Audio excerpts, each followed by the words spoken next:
Hey, thanks for calling. Oh my god, hey! How you How's doing? it going? It's good. It's Are good. you tweaking out right now? I'm tweaking a little bit, yeah. Did you have, like, too much caffeine or something No, I didn't have any caffeine. today? No, maybe I had too many caffeines. Yeah. That's what I thought. Yeah, I've been just like jumping up and down on the couch this whole time. I didn't even think Really? about it. You should have gone line dancing. Oh, no, I'm not. I got a brisket grilled cheese. At the thing? Yeah, They serve food? yeah. It's pretty sweet. Dude, I got their chili last time, it was so freaking good, but I didn't like my sandwich this time. Oh, Yeah, that's too bad. yeah. Yeah.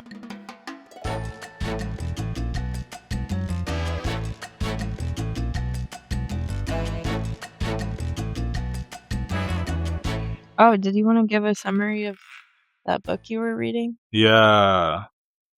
To be, honest, I didn't find it to be the like super engaging, answer my questions type of book that I expected it to be.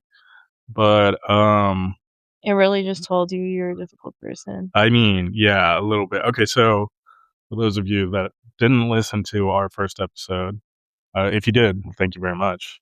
If you haven't, you might check it out. You might give it a little like. You might send it to at least like 5 people that you know.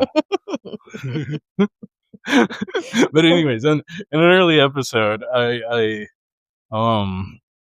started talking about that I was starting to read How to Deal with Difficult People by Jill Hansen or Gil Hansen. I'm pretty sure it's Jill Hansen though. Hassan, sorry. It's Gillhasson.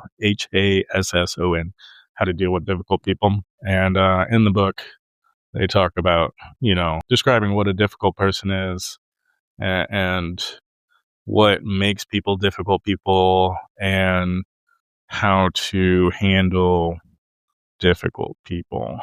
Okay, well, give us the spark notes.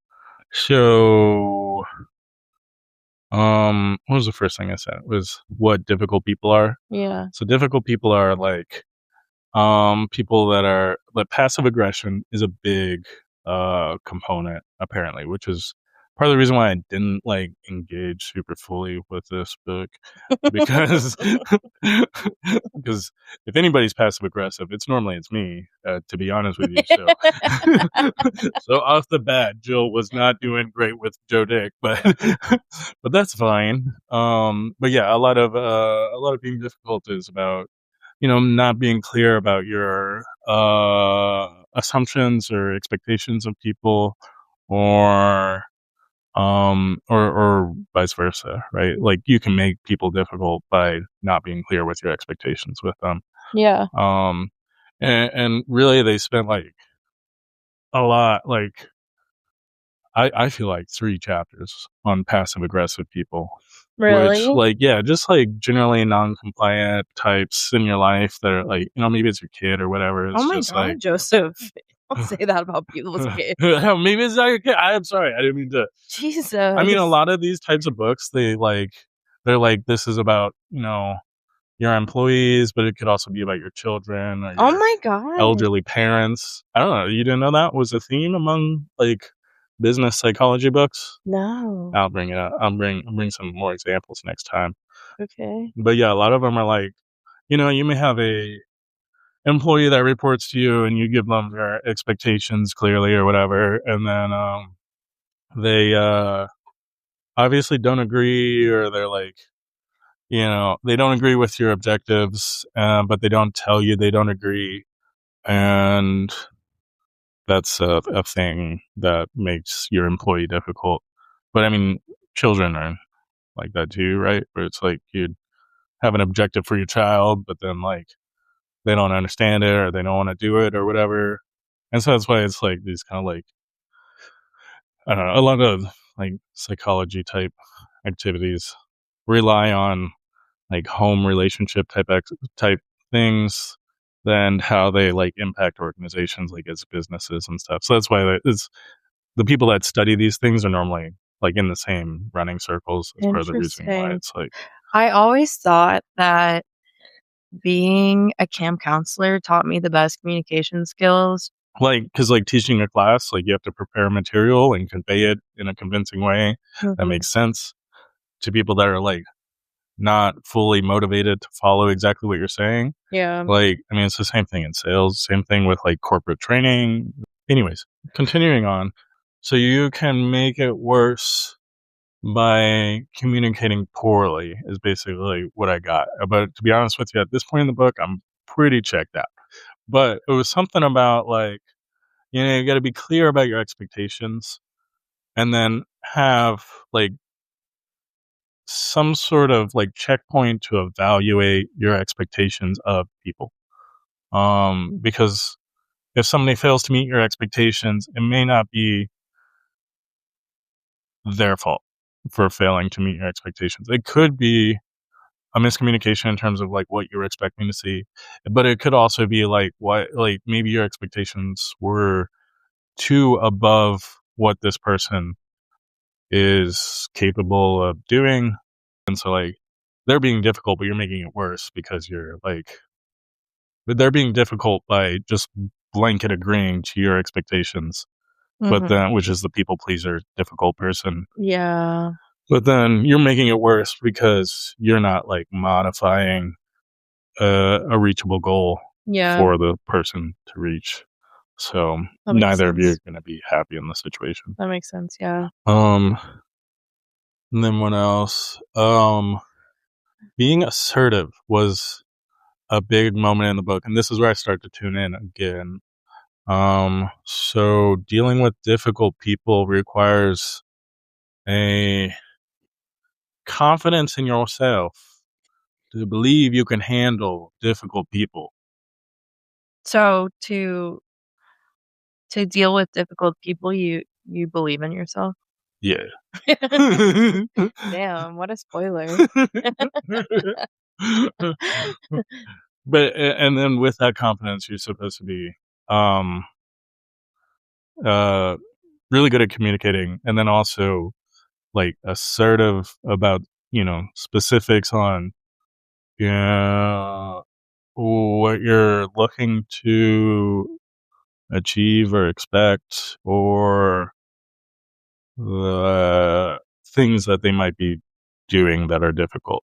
Um, yeah, I think I might have got distracted at this point. I was distracted like the whole book, to be honest with you guys. Like, if somebody wants to do like a reading comprehension check on me on this, I'm going to refuse that test. You have to take a quiz to convince us that you really read the book. I mean, it was a good book. I'll listen to it again at some point in my life, but yeah, I don't know if it was. It wasn't expecting. It wasn't what I expected to read in the book because after this, so we're at what is a difficult person, how to deal with a difficult person. What was the other checkpoints I had there? I You don't don't know. remember. You don't know. She doesn't know. You said it a long time ago. Yeah, it's been a minute. Why are people difficult? Oh, that's what it was. Yeah, I want to say the why How was are people difficult? Why are people difficult? And how to deal with it. it was mostly about like kind of checking, like if somebody's being difficult with you, they have their own lives or something. You should appreciate how people live and how they have their own problems or something like that. I Mhm. think. Yeah, my favorite part though wasn't until the very end of the book, and I expected the entire book to be about exactly this part. And this is when we get to the level of additional difficult people. Oh my god. Additional difficult people can be extra difficult, and to the point that they categorize themselves as impossible people. Oh my god. Impossible people. It was a Jesus. whole chapter on this. It was great. What are impossible people? Impossible people are, she had multiple examples, but one of them was like a person that's never pleased. Oh yeah, that's a good one. Yeah, like there's just no way you can satisfy. You can't please everyone. Yeah, you can't. You really can't. Yeah. It's not your problem. The reason why it wasn't mostly about these people is that Like, I mean, it's just one chapter, a short chapter, and it was just like, if you find an impossible person in your life, stop dealing with that person as soon as possible. That was the only Are you allowed to do that? advice there. Just cut out impossible people from your life? Yeah, I guess. I mean, she actually spends, a good amount of pages just talking about overcoming that objection. Yeah, like, the fuck? Like, but You it's can't just get rid of impossible people, they're, I like, mean, part of the part of life. world. Yeah, that's kinda how I felt too. It's like, but Wait, like, that's the solution? I that's why I mean, that's why I was like, I don't know if I exactly, like, find some of the prescriptions super clever in this book. Mhm, I mean, it was kinda it would she did do a good job at, like, calling out behavior that causes problems for people, mhm. but I think in terms of, like, telling you how to handle difficult or impossible people, it It wasn't wasn't the best. yeah, it wasn't the best at prescriptions. But she But that's did the title of the book. yeah, maybe I didn't read it right. I don't Did know. you read the right book? I Like, don't the fuck? I'm pretty sure I read that book, but I don't know Oh if I my read it gosh, I'm the so way I was supposed to. Oh, okay. Like, Okay, so this book is garbage. no.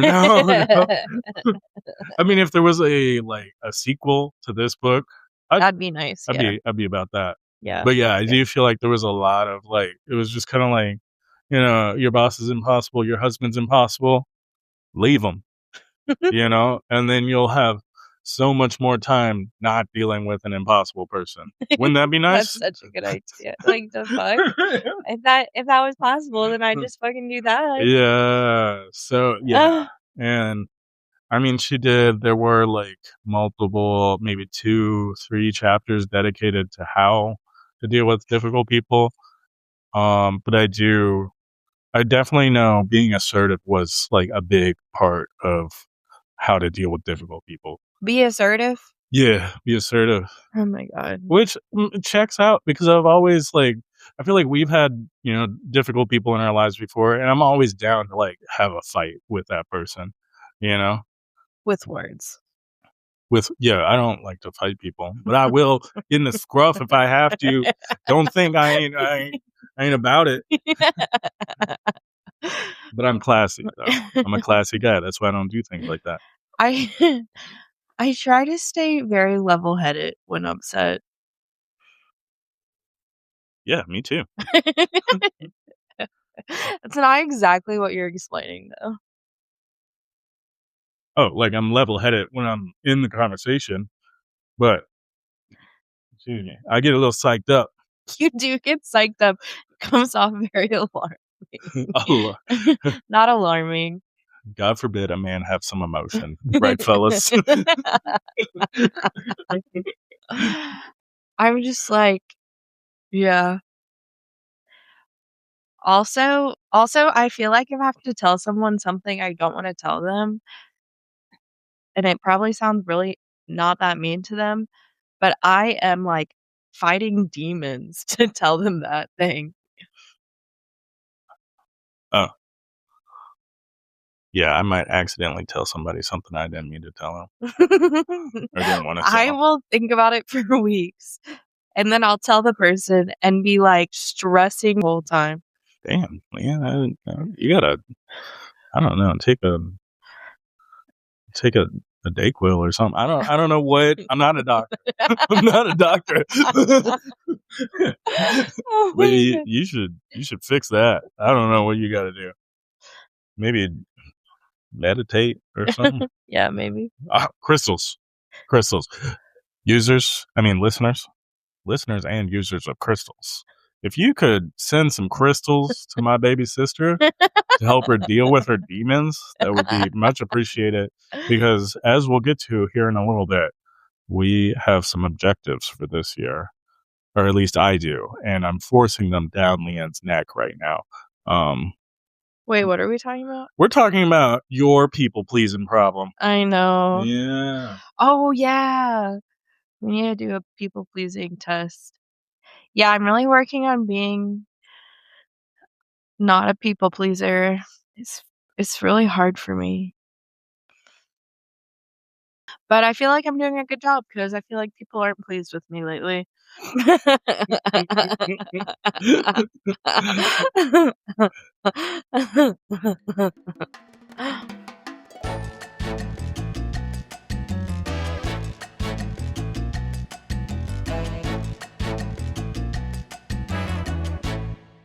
The sales training I just did talked a lot about leaving silence for people to come up with their That's good advice for you because you be rambling be sometimes. rambling, be rambling. You can fill a space so fast.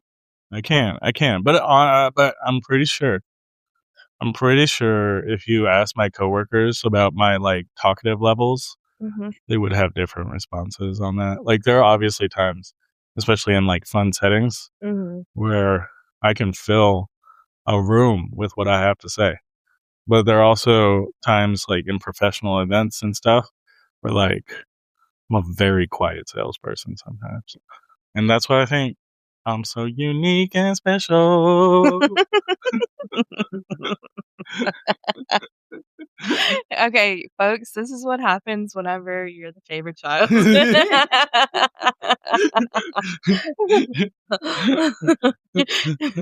so special. Yeah, I'm so special. Oh my god, wow. Yeah, I'm working on not being a people pleaser this year. What are you, doing to work on that? I don't really know. Oh, I'll, like, say things that upset me more often though. what's your level of satisfaction with these efforts and these things that you're saying and what I feel like I've always kind of said what I wanna say. Damn, maybe I don't know. No, no, no, let's focus on that, though. I think I mean, if you think it's one of the things you're doing, I feel like it must be not bad, Yeah. you know? I mean, I think I do it more now, and I'll do it casually more now, but there's still times where I'm like, "Oh my god, I'm gonna die if I have to do this," you know? And it's just telling someone like, "Hey, don't talk to me like that." Nice. Is that an example of one of the things that you, um, said that, counts against your people-pleasing status? Is that what I'm hearing? I feel like yes. Yeah. What do you think? I think it is. Yeah. Yeah, especially, like, if you can take those risks actually, going back to the Difficult People book, that is something she talks about in terms of, like, building up your ability to be assertive, is to take smaller risks that allow you to practice, and Yeah, that's then interesting. when it comes time, you're more likely To do the big things to too. do the big things too, yeah, without Yeah. trouble. I feel like I can think of a few examples this year Yeah. that that that give me recovering people pleaser status. Yeah.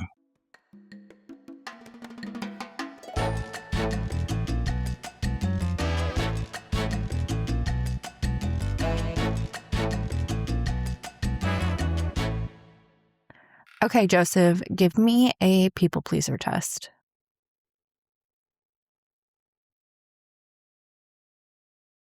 This is a social experience. We're working with a long-term type of relationship you've had with this person. Like, you know them pretty well, and they know you pretty well. Oh, okay. Okay. And we're at a social outing, like a Mm, party. yeah, we're at a social Okay. party. Okay. Um, and you're cooking food for everybody. Like, that was part of the thing. I'm cooking the food, yeah. You're cooking the food. That was part of the engagement notice, and everybody knew that was gonna happen. Um, but you forgot an ingredient that you normally always have, but this time it fell out of the bag or something. You don't know where it is. It's lost. I don't think that would ever happen. Okay, but I'll agree to You'll it. entertain the Yeah, hypothetical? sure. I feel like it does happen occasionally. So listeners, don't don't take her word for it. Is all I'm saying. But yeah, so it fell out of the bag. You don't have the ingredient, and you serve the food. Homeboy pulls you to the side, like out of earshot from other people. He's like, "Hey man, the hell happened? You always have X ingredient, but like you didn't bring it today. Like I don't know if I can eat this food because of that. Like I'm gonna starve and I might die. Like, and it's all your fault, man. Like, and he's not yelling. He's not yelling. But it is like a more tense Stern. conveyance than you normally receive from this man. What do you say?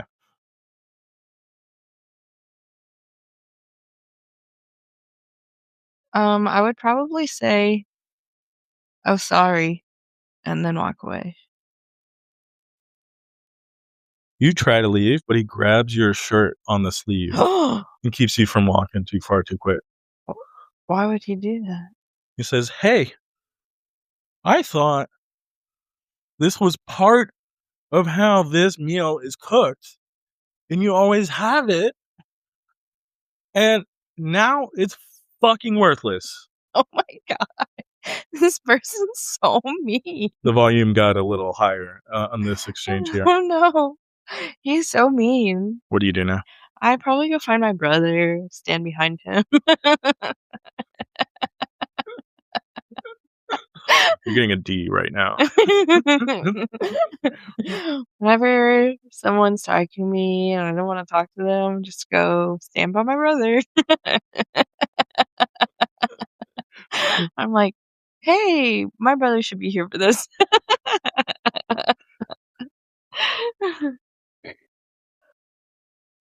D plus. Okay, but what if you weren't there? Yeah, I'm not there because I had to poop. I'm gonna tell him you can fuck right off.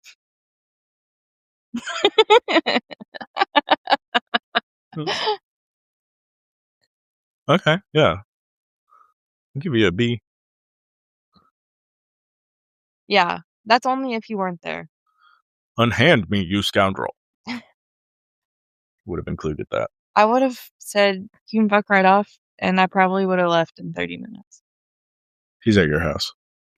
And now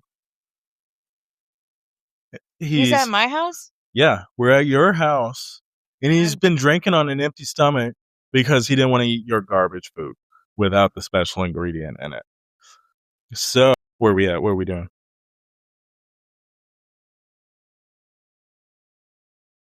oh.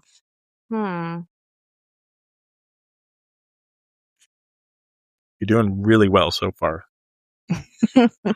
Maybe, like, get him a little snacky or something.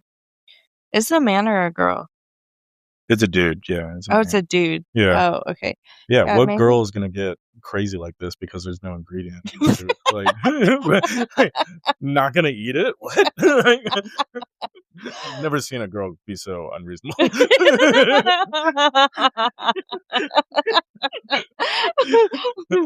Ain't that the truth?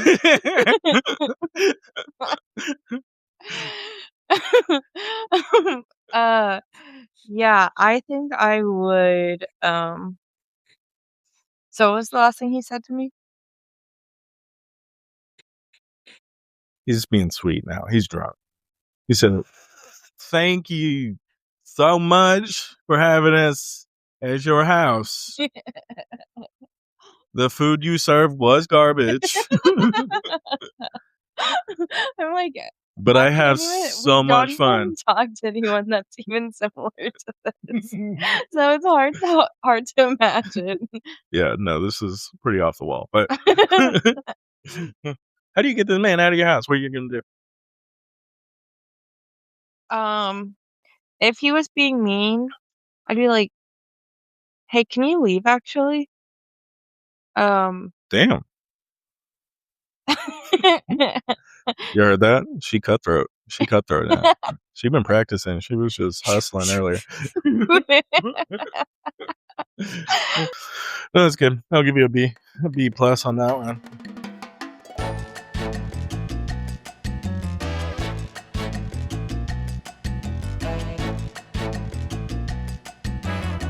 Oh, okay, but I'm not gonna lie to you. One time, I was hanging out with this girl, and,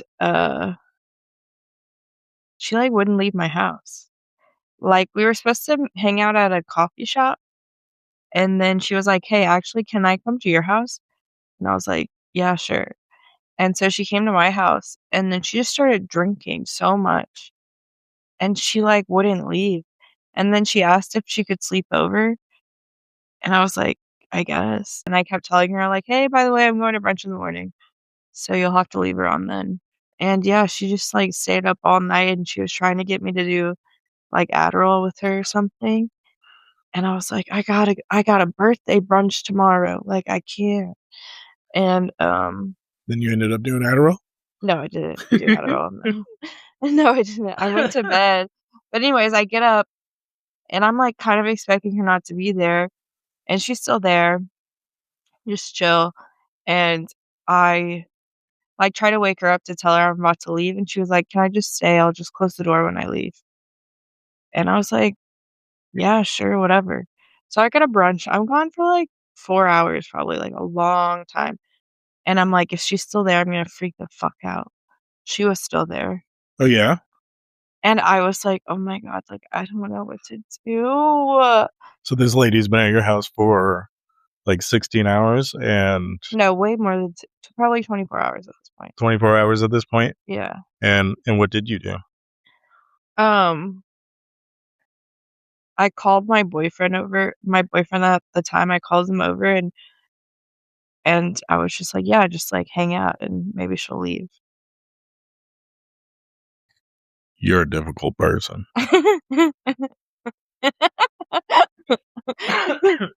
That was one of the situations where I was like, "Damn, I need to turn my life around." It's just like, I don't know how I got into that situation.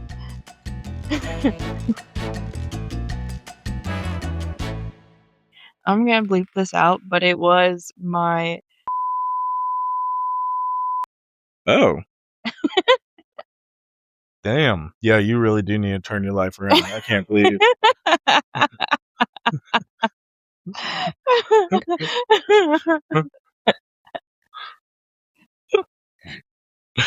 Yeah, I can't believe that. Yeah, it's like, whatever. Oh, I forgot, no, she didn't.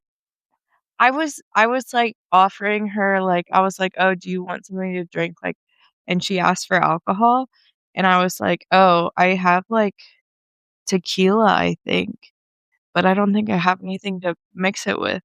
And it was, like, almost a full bottle 'cause I just don't drink that much, and I think I got it for, like, maybe a party or something, and she drank, like, the whole bottle that night. And friends, like, they're the type of people you just got to be like, hey, like, I need you out of here by this. Like, you can't, like, there's some, Yeah. like, friends that I feel like they're like, if you're down to hang, they're down to hang forever, which is kind of endearing. I do appreciate some people like that. Well, I think it's fine whenever everyone's in agreeance of the hang. Yeah, it sounds like this was not something you would have agreed to. No. So, Yeah, it was more that yeah, it, like, spiraled into this, like, huge snowball. I was like, "Oh my god." I don't know, that was such a weird situation, I can't imagine that coming up again. good.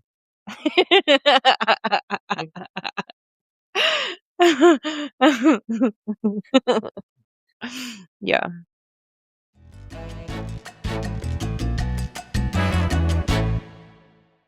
Oh. What? Yeah, we have one more topic. So, thank you for giving us this moment to support you with something you're working on. Yeah. Yeah. Hell yeah. Thanks, you guys. If we could transition to me. Okay, go ahead. Okay, this is my problem. And I feel like we're in a discovery of the problem at this moment in time. Mm-hmm. But I think it's a relatable situation. So my situation is that I especially in dating relationships or romantic relationships, I tend to uh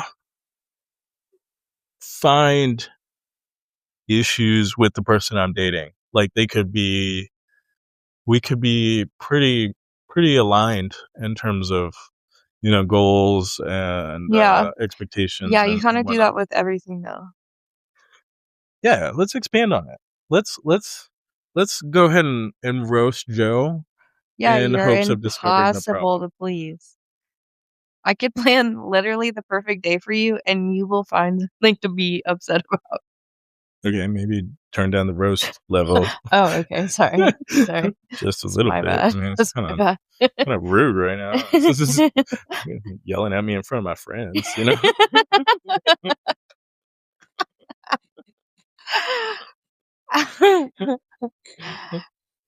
I Oh no, you got nothing. Just all or nothing with you Yeah, sometimes. sorry. No, you are very difficult to please, but I don't think it's because you're rude or mean. I think it's just because you genuinely are addicted to stressing out. Okay. No, I think You love stress. yeah, I agree with that. I'm a seeker of stress. Is there Yeah, there's a lot to unpack there. And I'd like us to get into it. But I don't know where to start. Yeah, so I'll start with recognizing the comment and then asking for maybe a follow-up or something. Definitely you'll find me looking for things that are less than perfect. And I don't know if I'd call myself like a perfectionist because it's more driven by the like feeding on stress. Because I do like I have a sense or like I can smell drama and I love to stir the pot. You know what I mean? It's like You should be a reality TV show producer. I'm kind of about it. I'm kind of about making it more dramatic. I'll stir that pot. You know what I Oh mean? my god, Joseph. Like, You're so frustrating. yeah. And I just want everyone in my life to realize that if you weren't my brother, I would be so much more of a bitch. to me, Just to people in general. what's that supposed to mean? You also balance me out a lot. Like, I get so amped about being on I at least especially when we were younger, I used to get so amped about being on time, and you were so chill about it, and it would drive me crazy. If I had never experienced that with someone and I was just out in the world and people were just dilly-dallying when it wasn't scheduled, I would lose my shit.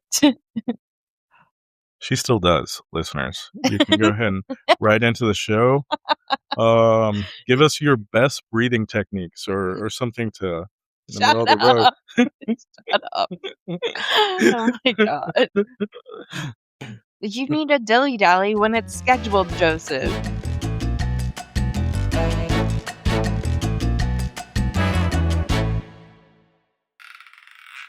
Liam gets so frustrated with me when I go shopping. I think that shopping is a good microcosm of what we're talking about too. What? Because like I feel like when I shop, again, listeners, I don't know if you knew this about me, but I am an excellent shopper. I will find the best solution for whatever problem exists. And sometimes it takes a little time. Leanne, whenever we go shopping together, has no time for this type Yeah, of. I go off of impulse. Like in-store shopping? Yeah, in-store shopping especially. I love in-store shopping, and I don't like to impulse, like, I don't purchase things, I espe don't like, in-store I don't in-store buy. I mean, I don't in person. What's wrong with America?" Sorry, I didn't mean to yell. Oh Got a my little god. excited. It's been a big day for me. I've been up early, getting excited. 10:30 in the morning. Hey, progress. Oh my god.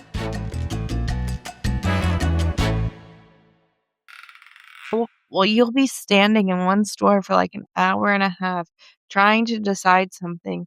And then at the end of it, you could still just be like, "Oh, you know what? Never mind." And just walk away. I'm like, "We were just standing here for an hour and a half for you to not even buy something?" Yeah, because that's shopping. I know. I feel like this is my problem. Whenever I go shopping with someone, I let them drive. Like, I just feel so weird shopping in front of people. That's funny because it's also, like, it sounds like a people-pleasing problem at the same time because It it's is like, because you're I'm just like, like, "Let's do whatever you want." "Yeah, let's just." Because, like, today, we were kinda I mean, we definitely didn't have an hour for me to pick out shoes at the store today, Mhm. and, it wasn't like you told me, like, how much time we had, I guess. I mean, if I was more difficult, maybe that could have been more of a problem, but I could we know each other well enough, like, I Yeah. sensed you were like, "No, just get it. Just get Wrap it it and up. let's get Wrap it up. it." Jesus.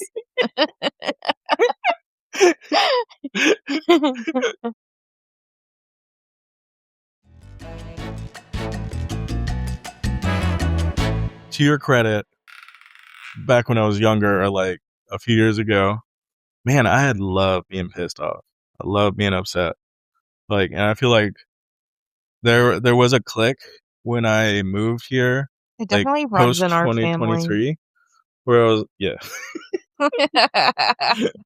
Where I was like, you don't have to be upset because you actually brought it out in a nice gentle way where you're like, "Were you being upset for fun again?" Like, it's like like you're volunteering to be upset in this situation, Yeah, and literally. and that was a good call out because I think it did, like, click something for me. It was like, I don't have to be upset. No, There's you nothing literally forcing me to be don't. upset. Why do people live their lives like that? God.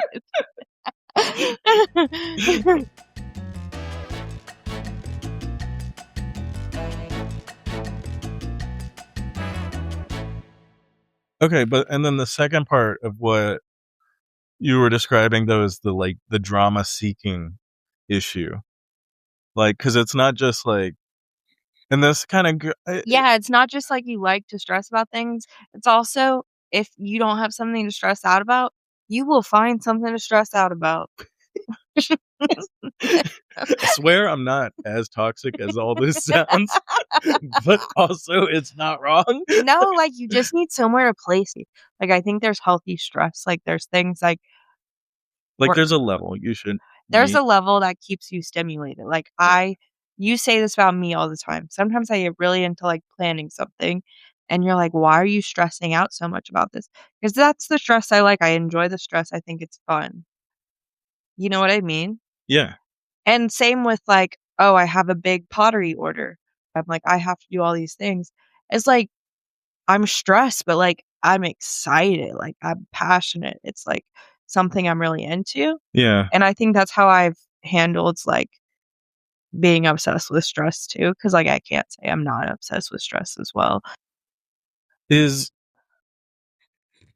the direction you're taking this kind of like, do you think there maybe is, like, a lack of channeling on my part, or are you is it No, I think different? you just had it in your workplace previously so much that, like, you kind of channel it like, that's just where you placed it before, and so it's where you place it now, but there's a way to channel it in a way that's more healthy. Because I feel like the stress you're seeking is, like, negative stress, and, like, instead of stressing about that, you could put your stress into something, like, you're passionate about. Yeah, because like, right now, it's like, I may be disturbing the public peace is where you're going with You're this? stressed. No, you just, like, aren't stressing productively. Like, it's just, like, stress that doesn't get you any better of an outcome, so it's like, why stress about it? Put your stress somewhere else that's, like, more fun and exciting and, like, something you care about. You do channel that in your work by just, like, honestly being, like, such an overachieving employee. Like, and I feel like that's good, but when it goes other places, I feel like sometimes it spirals and it's unhealthy. Yeah. So if, like, you had another, like, additional, like, maybe positive place to put some stress, that might be nice. Yeah, Or, like, I used to be so focused on making money, it, like, kind of drove, like, everything I thought about. mhm, And I feel like you can kinda be like that too, because like, I feel like you either you wanna spend all your energy at work and making your money, and I feel like you don't feel like you can do things I feel like you feel like you need to put all your stress into work, but I feel like you can split it up into, like, things that you care other things you care about as well. makes sense. Yeah, because actually that's that point that you're driving at is something that's come up in some of the business classes I've taken, where, like, employees that have fruitful hobbies or, like, a side business or a side job or something, they normally are more productive at your organization, despite, Yeah, the yeah, potential distraction issue. Yeah. No, I think you're right, because I feel like it's I mean, the role I have now is a lot less stressful, like, overall compared to what I've had before. Um, and I think you're just, like, realigning your nervous system. yeah, and a healthy, like, points for me kind of, moment too is, like, when I did have roles that were, really stressful, like, I couldn't survive without doing my, like, little art projects or something, like, Yeah, drive a level yeah, of stress at home yeah, that was, I agree. distracting. I agree, and I think that's, like maybe that's what it is. Maybe you need to have a balance of healthy and, like, negative and positive stress Yeah. because, it can spiral. Yeah, because something I'm working on too now is, like, not letting but yeah, I think kinda next steps in this, unless you had anything else, No? I think next steps is, like, being more like, being maybe improving our ability to describe the problem, and then driving an increase in, like, healthy hobbies. Like, last night, I pulled out the, painting easel for, like, the first time since I moved here, Yeah, I know. and that was a really healthy moment, I think. I felt really good Yeah. with that start, and if I can keep a little level of consistency around it, I think that might help that too. And then also, like, and I'm trying to kind of increase some of those other activities that help manage stress that way too. Mhm. So, like, I think the shoes that I bought today, they're for running, so hopefully that Mhm. helps with all of that. Mhm. But yeah, I think especially if it comes out, like, if there's, like, an obvious moment that you see it happening or I see it happening, I think it'll be healthy to, like, kind of or maybe get some additional information from the internet or whatever. Mhm. Yeah. Yeah, because that's cool. Yeah. High five. High five.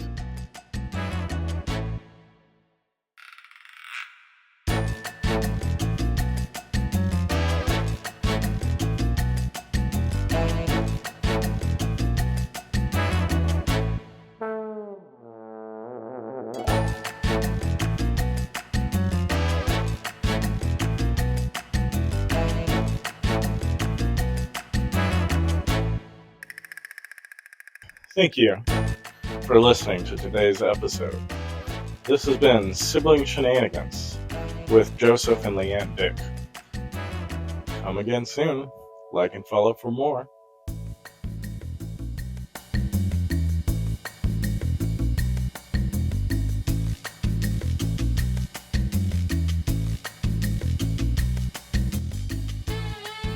Dear listener, if you've had a conundrum on your mind, something you weren't sure about, something that you felt like Sibling Shenanigans knew the answer to, or someone similar to Sibling Shenanigans, or someone that you can't talk to right now knew the answer to a question you had, you should write us, and we'll do what we can.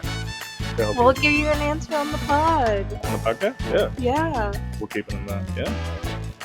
That'll be nice. Nice. Yeah, we'll give you our best feedback, and we won't even charge you for it. Amazing. We're so generous. Yep.